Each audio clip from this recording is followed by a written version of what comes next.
Inson ko'zi oddiy ko'rinadi, ammo u koinotdagi eng murakkab tirik tizimlardan biridir. Ko'z soniyaning mingdan birida yorug'likni qabul qiladi, rangni ajratadi, chuqurlikni his qiladi va miyaga millionlab signallar yuboradi. Biz sekundiga ko'zimizni yumamiz, lekin ko'rish hech qachon to'xtamaydi. Ammo tabiatda bizdan ham kuchliroq ko'radiganlar bor. Burgut. U osmonning eng baland nuqtasidan yerda qimirlagan o'ljani ko'ra oladi.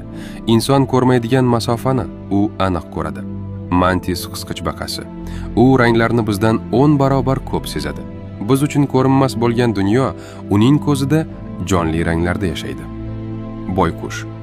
Tun biz uchun qorong'ulik, u uchun esa ov vaqti. Eng kam yorug'likda ham u harakatni sezadi. Ilon. U ko'rmaydi, his qiladi. Issiqlik orqali o'ljani topadi. Biz ko'r deb ataydigan joyda u nishonni allaqachon aniqlab bo'lgan bo'ladi. Va shunda savol tug'iladi. Nega inson ko'zi bunday kuchli emas? Chunki biz faqat ko'rish uchun emas, tushunish uchun yaratilganmiz. Ko'z faqat tashqi dunyoni emas, ichki haqiqatni ham ko'rsatadi. Qo'rquvni, umidni, ishonchni. Tabiat bizga kuchni turlicha taqsimlagan, ammo bir narsa